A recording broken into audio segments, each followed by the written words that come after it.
ಬೆಂಗಳೂರಿನ ಹೇಸರಘಟ್ಟದಲ್ಲಿರುವ CHG education ಅಕಾಡೆಮಿಯವರಿಂದ tuition centre ಪ್ರಾರಂಭಿಸಲಾಗಿದೆ. ಶ್ರೀಮತಿ ನರಸಮ್ಮ ಮತ್ತು ಶ್ರೀ ವೆಂಕಟಸ್ವಾಮಪ್ಪ ಎಜುಕೇಷನ್ ಟ್ರಸ್ಟ್ ಅವರಿಂದ ಹೇಸರಘಟ್ಟದ ವಿವೇಕಾನಂದ ನಗರದಲ್ಲಿ CHG ಎಜುಕೇಷನ್ ಅಕಾಡೆಮಿಯಿಂದ ಟ್ಯೂಷನ್ ಸೆಂಟರ್ನ ಉದ್ಘಾಟನೆಯನ್ನು ಯಲಹಂಕ ವಿಧಾನಸಭಾ ಕ್ಷೇತ್ರದ ಶಾಸಕರಾದ SR ವಿಶ್ವನಾಥ್ರವರು ಉದ್ಘಾಟಿಸಿದರು.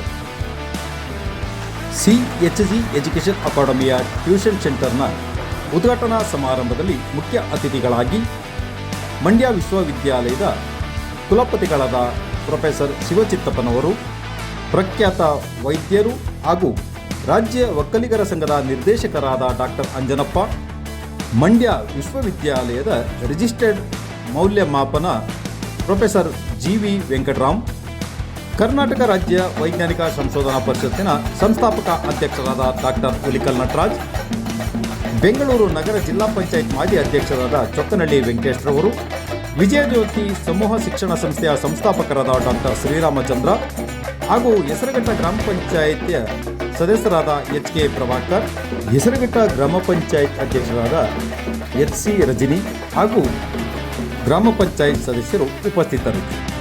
ಕಾರ್ಯಕ್ರಮದ ಅಧ್ಯಕ್ಷತೆಯನ್ನು CHG ಶಿಕ್ಷಣ ಅಕಾಡೆಮಿಯ ಅಧ್ಯಕ್ಷರಾದ ಡಾಕ್ಟರ್ HV ಚಿಕ್ಕನ್ಮಂತೇಗೌಡರು ವಹಿಸಿದ್ದರು.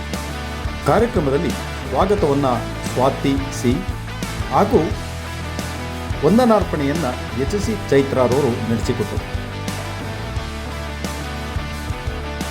ಅಕ್ಷರ ದಾಹ, ಜ್ಞಾನ ದಾಹ ಇದ್ದ ವಿದ್ಯಾರ್ಥಿ ತನ್ನ ಗುರಿ ಮುಟ್ಟಲು ಸಾಧ್ಯವಾಗುತ್ತದೆ ಎಂದು ಮಂಡ್ಯ ವಿಶ್ವವಿದ್ಯಾಲಯದ ಕುಲಪತಿಗಳಾದ ಪ್ರೊಫೆಸರ್ ಶಿವಚಿತ್ತಪ್ಪನವರು ಸಭಾ ಕಾರ್ಯಕ್ರಮವನ್ನು ಉದ್ಘಾಟಿಸಿ ಮಾತನಾಡಿದರು. ಸಮಯ ಪ್ರಜ್ಞೆ ಬಗ್ಗೆ ನಿಮ್ಗೆ ಹೇಳ್ತೀನಿ ಅಂದರೆ, ಸಮಯವೇ ನಮ್ಮ ಜೀವನದ ಮೌಲ್ಯವಾಗಿರ್ತಕ್ಕಂಥ ಒಂದು ವಸ್ತು. ಸಮಯ ಒಮ್ಮೆ ನಾವು ಕಳ್ಕೊಂಡ್ರೆ ಮತ್ತೊಮ್ಮೆ ಬರೋದಿಲ್ಲ. ಅದೊಂದು ಪ್ರೀಸಿಯಸ್ ಟೈಮು, ಗೋಲ್ಡನ್ ಟೈಮ್ ಅಂತ ನಾನು ಹೇಳ್ತೀನಿ. ಸಮಯ ನನ್ನ ಜೀವನದಲ್ಲಿ ಬಹಳ ಮುಖ್ಯವಾದ ಒಂದು ಘಟ್ಟ. ಇಂದು ನಮ್ಮ ಶಿಕ್ಷಣ ಸಂಸ್ಥೆಯಲ್ಲಿ ದೊಡ್ಡ ವಿಶ್ವವಿದ್ಯಾಲಯ, ಇದು ವಿದ್ಯಾಲಯ. ಒಂದು ವಿಶ್ವವಿದ್ಯಾಲಯದ ಕುಲಪತಿಗಳಾಗಬೇಕು ಅಂತಂದರೆ ಸಮಯ ಪ್ರಜ್ಞೆ ಇದ್ದರೆ ಮಾತ್ರ ಸಾಧ್ಯ ಆಗ್ತದೆ.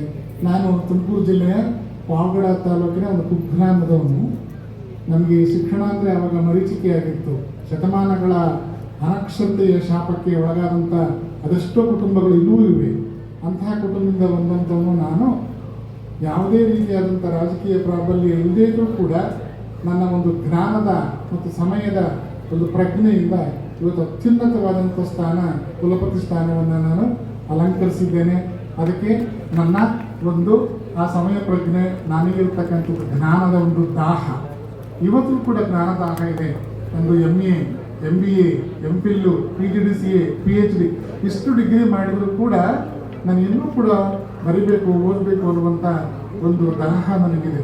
ಯಾವ ವಿದ್ಯಾರ್ಥಿಗೆ ಆ ಒಂದು ಜ್ಞಾನದ ದಾಹ, ಅಕ್ಷರದ ಒಂದು ದಾಹ ಇರುತ್ತೆ, ಅವನು ತನ್ನ ಗುರಿಯನ್ನು ಮುಟ್ಟಲಿಕ್ಕೆ ಸಾಧ್ಯ ಆಗ್ತದೆ. ನಮ್ಮ ಡಾಕ್ಟರ್ ಚಿಕ್ಕನ್ಮಂತೇಗೌಡರು ಮೊದಲು ತಂದೆ ತಾಯಿ ಹೆಸರಲ್ಲಿ ಈ ಒಂದು ಸಂಸ್ಥೆಯನ್ನು ಕಟ್ಟಿದ್ದಾರೆ. ನರಸಮ್ಮ, ಶ್ರೀಮತಿ ನರಸಮ್ಮ ವೆಂಕಟಸ್ವಾಮಪ್ಪನವರು. ಯಾರು ತಂದೆ ತಾಯಿಯನ್ನು ನೆನೀತಾರೆ, ತಂದೆ ತಾಯಿಗೆ ಗೌರವಿಸ್ತಾರೆ, ಅವ್ರು ನಿಜವಾಗಿ ಆದರ್ಶವಾದಂಥ ಒಂದು ವ್ಯಕ್ತಿ ಆಗಲಿಕ್ಕೆ ಸಾಧ್ಯ ಆಗ್ತದೆ. ಹಾಗಾಗಿ ತಂದೆ ತಾಯಿ ಹೆಸರಲ್ಲಿ ಎಜುಕೇಷನ್ ಟ್ರಸ್ಟ್ ಮಾಡಿದರು. ಈಗ ಅವರ ಹೆಸರಲ್ಲಿ ಚಿಕ್ಕದಾಗಿ ಒಂದು ಟ್ಯೂಷನ್ ಸೆಂಟರ್ನ ಮಾಡಿದ್ದಾರೆ. ಇಡೀ ಕುಟುಂಬವನ್ನು ಒಂದು ಜ್ಞಾನ ದೇಗುಲವಾಗಿ ಅವರು ಪರಿವರ್ತಿಸಿದ್ದಾರೆ. ಹೀಗಾಗಿ ಈ ಭಾಗದ ವಿದ್ಯಾರ್ಥಿಗಳಿಗೆ ಅನುಕೂಲ ಆಗುವಂತೆ ಒಂದು ಟ್ಯೂಷನ್ ಸೆಂಟರ್ನ ಮಾಡಿರ್ತಕ್ಕಂಥದ್ದು ನಿಜವಾಗಲೂ ಅವ್ರು ಇರ್ತಕ್ಕಂಥ ಒಂದು ಜ್ಞಾನದ ಒಂದು ಮಹತ್ವ. ಅದಕ್ಕೆ ತಾವೆಲ್ಲರೂ ಅವರಿಗೆ, ಅವ್ರ ಕುಟುಂಬಕ್ಕೆ ಒಂದು ಜೋರಾದ ಚಪ್ಪಾಳೆಯೊಂದಿಗೆ ಅವರಿಗೆ ಒಂದು ಗೌರವಿಸೋಣ. ಶಿಕ್ಷಣ ಜೀವನದ ಕೌಶಲ್ಯವನ್ನು ರೂಪಿಸುವ ಶಿಕ್ಷಣವಾಗಬೇಕು ಎಂದು ಮುಖ್ಯ ಅತಿಥಿಗಳಾಗಿ ಆಗಮಿಸಿದ ಕರ್ನಾಟಕ ರಾಜ್ಯ ವೈಜ್ಞಾನಿಕ ಸಂಶೋಧನಾ ಪರಿಷತ್ತಿನ ಸಂಸ್ಥಾಪಕ ಅಧ್ಯಕ್ಷರಾದ ಡಾಕ್ಟರ್ ಹುಲಿಕಲ್ ನಟರಾಜರವರು ಮಾತನಾಡಿದರು. ಶಿಕ್ಷಣ ಅನ್ನೋದು ಕೇವಲ ಹುದ್ದೆಗಾಗಿ ಅಲ್ಲ, ಶಿಕ್ಷಣ ಅನ್ನೋದು ಕೇವಲ ಅಂತಸ್ತಿಗಾಗಿ ಅಲ್ಲ, ಶಿಕ್ಷಣ ಅನ್ನೋದು ಕೇವಲ ಅಧಿಕಾರಕ್ಕಾಗಿ ಅಲ್ಲ. ಶಿಕ್ಷಣ ಬದುಕುವ ಶಿಕ್ಷಣ ಆಗಬೇಕು. ಜೀವನದ ಕೌಶಲ್ಯವನ್ನು ರೂಪಿಸುವ ಶಿಕ್ಷಣ ಆಗಬೇಕು. ಶಿಕ್ಷಣಕ್ಕೆ ಆದಿನೂ ಇಲ್ಲ, ಅಂತ್ಯನೂ ಇಲ್ಲ. ಅದನ್ನು ನಾವೆಲ್ಲ ಅರ್ಥ ಮಾಡ್ಕೊಳ್ಬೇಕಾಗಿದೆ. ನಾಯಿಯೂ ಕೂಡ ಬಂತು ನನ್ನ ಭಾಷಣ ಕೇಳಕ್ಕೆ. ನಗರಿ ಒಂದು ಜೋರಾಗಿ ನೋಡಿ, ಅದಕ್ಕೆ ಆಲಿಸುವ ಗುಣ ಇದೆ, ನಿಮಗೆ ಮಕ್ಕಳಿಗೆ ನಗುವ ಗುಣ ಇದೆ. ಶಿಕ್ಷಣ ನಮ್ಮ ಸರ್ವತೋಮುಖ ಬೆಳವಣಿಗೆಯನ್ನು ರೂಪಿಸಬೇಕಾಗಿದೆ. ಇವತ್ತು ಶಿಕ್ಷಣ ಎತ್ತ ಮಾರುಕಟ್ಟೆಯ ಸರಕಾಗಿದೆ. ಶಿಕ್ಷಣ ಎಲ್ಲೋಗಿದೆ? ಇವತ್ತು ಉಳ್ಳವರ ಸ್ವತ್ತು ಆಗಿದೆ. ಮೊದಲು ಗುರುಕುಲ ಇತ್ತು. ದಿಕ್ಕಾಲಾದ್ಯ ನವಚಿನ್ನ ಅನಂತ ಚಿನ್ನಾರ್ಥ ಮೂರ್ತಯೇ ಸ್ವಾನುಭೂತೇಕ ಮಾನಾಯ ನಮ ಶಾಂತಾಯ ತೇಜಸ್ವಿ. ಎಂತ ವರ್ಡಿತ್ತು. ಇವತ್ತು ಆ ವರ್ಡ್ ಹೇಳಲಿಕ್ಕೆ ನಾವು 50 PhD ಬರ್ಕೊಂಡಿದ್ದೀವಿ, ಆದರೆ ನಮಗೆ ಬಿಹೇವಿಯರ್ ಇಲ್ಲ, ಆಟಿಟ್ಯೂಡ್ ಇಲ್ಲ, ಕ್ಯಾರೆಕ್ಟರ್ ಇಲ್ಲ. ಶಿಕ್ಷಣ ತಗೊಂಡು ಏನಾಗಬೇಕಾಗಿದೆ? ಆ ಶಿಕ್ಷಣ ಏನಾಗಬೇಕಾಗಿದೆ? ನಮ್ಮ ಬದುಕನ್ನು ರೂಪಿಸಬೇಕಾಗಿದೆ. ಈ ಜಗತ್ತನ್ನು ಒಂದು ಒಳ್ಳೆಯ ದಾರಿಗೆ ತೆಗೆದುಕೊಂಡು ಹೋಗಬೇಕಾಗಿದೆ. ಪ್ರೀತಿಸುವ ಮನೋಭಾವ ಕೊಡಬೇಕಾಗಿದೆ. ಈ CH ಅಲ್ಲೇ ನೋಡ್ಕೊಂಬಿಟ್ಟೆ ನಾನು. NV ಅವರ ಅಪ್ಪ ಅಮ್ಮನ ಹೆಸರಿನಲ್ಲಿ ಎಜುಕೇಷನ್ ಟ್ರಸ್ಟ್ ಮಾಡಿ, CH ಅಂದರೆ ಚಿಕ್ಕ ಹನುಮಂತೇಗೌಡ ಆ ಹೆಸರಿನಲ್ಲಿ ಅಕಾಡೆಮಿ ಮಾಡಿ ಒಂದು ಉತ್ತಮವಾದ ಶಿಕ್ಷಣವನ್ನು ಕೊಡ್ತಾ ಇದ್ದಾರೆ. ಇದು ಮಾರುಕಟ್ಟೆಯ ಸರ್ಕಾಗಬಾರ್ದು. ಇಡೀ ಸಮಾಜವನ್ನು ತೀಡುವ ಮನಸ್ಸುಳ್ಳ ವ್ಯಕ್ತಿಗಳನ್ನು ಈ ಸಂಸ್ಥೆ ಕೊಡಬೇಕಾಗಿದೆ. ಕಲಿಯೋದು ಜನರಿಂದ ಇದೆ, ಕಲಿಯೋದು ಪ್ರಕೃತಿಯಿಂದ ಇದೆ, ಕಲಿಯೋದು ಒಬ್ಬ ಹುಡುಗನಿಂದ ಇದೆ, ಕಲಿಯೋದು ಒಂದು ಪ್ರಾಣಿಯಿಂದ ಇದೆ. ನೆನ್ನೆ ಯಾರೋ ಹೇಳ್ತಿದ್ರು, ಮೀನು ಕತ್ತರಿಸಾಕ್ಬಿಟ್ಟಿದ್ರು, ಮೀನು ಉಸಿರಾಡ್ತಾ ಇದೆ, ಇದು ದೈವಿ ಶಕ್ತಿ, ಇದು ಪವಾಡ ಅಂತ. ಇಲ್ಲ, ಸರಿಯಾಗಿ ಶಿಕ್ಷಣ ಕಲ್ತ್ಕೊಂಡಿದ್ರೆ ಅದು ದೈವಿ ಶಕ್ತಿ ಅಲ್ಲ.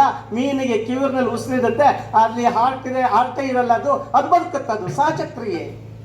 ಇದೆಲ್ಲ ನಾವು ತಿಳ್ಕೊಳ್ಬೇಕಾಗಿದೆ. ಆ ನಿಟ್ಟಿನಲ್ಲಿ ಇಂಥ ಬದುಕುವ ಶಿಕ್ಷಣವನ್ನ ಈ ಸಂಸ್ಥೆ ಕೊಡ್ಲಿ.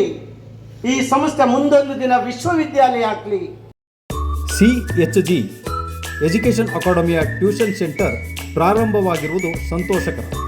ಗ್ರಾಮೀಣ ಭಾಗದ ವಿದ್ಯಾರ್ಥಿಗಳು ಇದರ ಸದುಪಯೋಗವನ್ನು ಪಡಿಸಿಕೊಳ್ಳಬೇಕು ಹಾಗೂ ವಿದ್ಯಾರ್ಥಿಗಳು ತಮ್ಮ ವಿದ್ಯಾರ್ಥಿ ಜೀವನದಲ್ಲಿ ಹೆಚ್ಚಿನ ಆಸಕ್ತಿಯನ್ನು ವಿದ್ಯಾಭ್ಯಾಸ ಕಡೆ ಕೊಡುವುದರ ಮೂಲಕ ತಮ್ಮ ತಂದೆ ತಾಯಿಗಳು ಕಟ್ಟ ಕನಸನ್ನು ನನಸು ಮಾಡಬೇಕು ಎಂದು ತಿಳಿಸಿದರು. 70 ದೊಡ್ಡಬಳ್ಳಾಪುರದಲ್ಲಿ KRD ಮಾಸ್ಟರ್ ಅಂತಾರೆ, KR ದೊರೆಸ್ವಾಮಿ ಅವರು ಅಂತ, ಅವ್ರ ಹತ್ರ ಟ್ಯೂಷನ್ಗೆ ಹೋಗೋರು. ತಿಂಗಳಿಗೆ 10 ರೂಪಾಯಿ. ನನ್ನ ಹತ್ರ ಅದು ಕೊಡ್ಲಿಕ್ಕೆ ಇರಲಿಲ್ಲ, ಹಂಗಾಗಿ ನಾನು ಟ್ಯೂಷನ್ಗೆ ಹೋಗ್ತಿರ್ಲಿಲ್ಲ. ಆದ್ರೆ ಧಾರವಾಡದಿಂದ ಬುಕ್ಸ್ ಬರೋದು, ಒಂದು ವರ್ಷಕ್ಕೆ 25 ರೂಪಾಯಿ ಕೊಟ್ರೆ ಅಲ್ಲಿಂದ ನೋಟ್ಸ್, ತುಂಬಾ ಬ್ಯೂಟಿಫುಲ್ ನೋಟ್ಸ್, ಅದನ್ನು ಓದಿ ನಾನು ಇಡೀ ತಾಲೂಕಿಗೆ ಫಸ್ಟ್ ಬಂದೆ. ಸೊ ಅದಕ್ಕೆ ಈ ಟ್ಯೂಷನ್ ಅನ್ನೋದಕ್ಕೆ ಮಹತ್ವ ಇದೆ. ಅದು ಹನುಮಂತೇಗೌಡರಿಗೆ ಗೊತ್ತು. ಬರೀ ಒಳ್ಳೆ ಶಾಲೆ ನಡೆಸೋದಷ್ಟೇ ಅಲ್ಲ, ಸಾಯಂಕಾಲ ಆದ್ರೆ ಮಕ್ಕಳಿಗೆ, ತಂದೆ ತಾಯಿಗಳಿಗೆಲ್ಲ ನಮ್ಮ ಮಕ್ಕಳನ್ನ ಎಲ್ಲಾದ್ರೂ ಟ್ಯೂಷನ್ಗೆ ಹಾಕೋಣ ಅನ್ನೋ ಆಸೆ ಇರುತ್ತೆ. ಆ ಆಸೆಯನ್ನು ನೆರವೇರಿಸಲಿಕ್ಕೆ ಇವತ್ತು ತಮ್ಮದೇ ಜಾಗದಲ್ಲಿ ಇಂಥ ಒಳ್ಳೆಯ ಸಂಸ್ಥೆಯನ್ನು ಕಟ್ಟಿ ಮಾಡ್ತಿರೋಂಥ ಹನುಮಂತೇಗೌಡರು ನಮಗೆ ಬಹಳ ವರ್ಷದಿಂದ ಗೊತ್ತಿರೋರು. ಅವರ ಸ್ನೇಹಿತರೆಲ್ಲ ಇಲ್ಲೇ ಕೂತಿದ್ದಾರೆ, ನಮ್ಮ ಸೇಟುಯಿಂದ ಹಿಡಿದು ಎಲ್ರಿಗೂ ನಮಸ್ಕಾರ. ತುಂಬ ಖುಷಿ ಅನಿಸುತ್ತೆ. ಹನುಮಂತೇಗೌಡರಿಗೊಂದು ಇಲ್ಲ, ಎಲ್ಲ ವಿದ್ಯಾಸಂಸ್ಥೆ ನಡೆಸೋರು, ನಮ್ಮ ಸುರೇಶಿಂದ ಹಿಡಿದು ಪ್ರತಿಯೊಬ್ಬರು ಕೂಡ ಅವರಿಗೆ ಒಂದು ಒಳ್ಳೆಯ ಗುಣ ಅಂದರೆ ತುಂಬ ಜನನ ಇಟ್ಟಿದ್ದಾರೆ ಅವರು. ಯಾವುದೇ ಒಂದು ಕಾರ್ಯಕ್ರಮ ಮಾಡಿದಾಗೆ, ಆ್ಯಕ್ಚುಲಿ ನಾನು ಬೆಳಗ್ಗೆಯಿಂದ ಬ್ಯುಸಿ ಇದೆ, ಅದಕ್ಕೋಸ್ಕರ ಲೇಟಾಗಿ ಬಂದೆ. Otherwise I am highly discipline fellow. ಯಾವ ಕರೆಕ್ಟ್ ಟೈಮ್ ಕರೆದ್ರೆ ಕರೆಕ್ಟ್ ಟೈಮ್ ಬರ್ತೀವಿ. ಮಕ್ಕಳ ಇನ್ನು ಹೆಚ್ಚಿಗೆ ಹೇಳೋದಕ್ಕಿಂತ ಮುಖ್ಯವಾಗಿ ಇದರ ಇಂಪಾರ್ಟೆನ್ಸ್ ನಿಮಗೆ ಗೊತ್ತಿರಬೇಕು. ಇರ್ತವೆ, ಸ್ಪೋರ್ಟ್ಸ್ ಇರುತ್ತೆ, ಕಲ್ಚರಲ್ ಈವೆಂಟ್ಸ್ ಇರುತ್ತೆ. ಆದರೆ ಟ್ಯೂಷನ್ ಅಂದರೆ ನಿಮ್ಮನ್ನು ವಿಶೇಷವಾಗಿ ಪ್ರಿಪೇರ್ ಮಾಡಬೇಕು. ಯಾಕಂದರೆ ಇವತ್ತು ಕಾಂಪಿಟೇಟಿವ್ ವರ್ಲ್ಡ್, ನಿಮಗೆ ನೀಟ್ನೊಳಗೆ ಮಾರ್ಕ್ಸ್ ಬಂದ್ರೇ ಮೆಡಿಕಲ್ ಸೀಟ್ ಸಿಗೋದು, ಪುಕ್ಕಟ್ಟೆ ಸೀಟ್. ಇವತ್ತು 1.25 ಕೋಟಿ ರೂಪಾಯಿ ಒಂದು MBBS ಸೀಟು. ನೀವೇ ಕಷ್ಟಪಟ್ಟು ಓದಿದರೆ 1.25 ಕೋಟಿ ನಿಮ್ಮ ಅಪ್ಪನ ಜವಾಬ್ದಾರಿಗೆ ಉಳ್ಕೊಂಡಂಗೆ ಆಯಿತು. ಮನಿ ಸೇವ್ಡ್ ಇಸ್ ಮನಿ ಅರ್ನ್ಡ್ ಅಂತಾರೆ.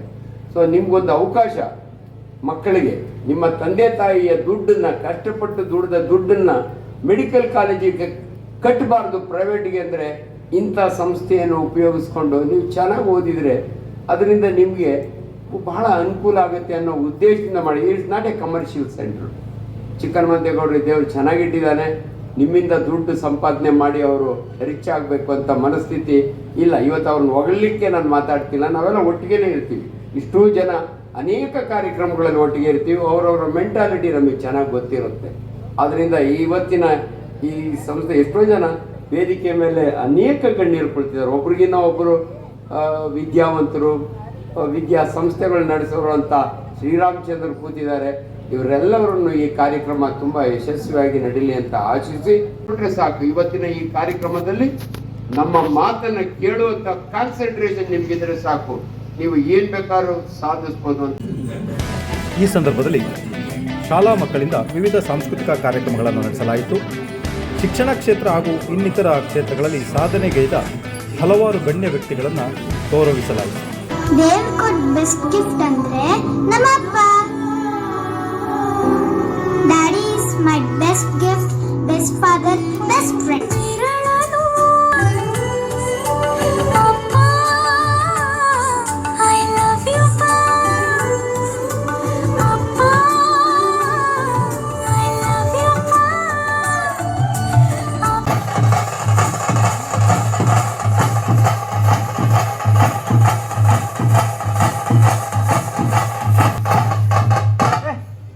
ನಿಲ್ಸಿದ ಹಾಗೆ ಪಡೆದ ಮೇಲೆ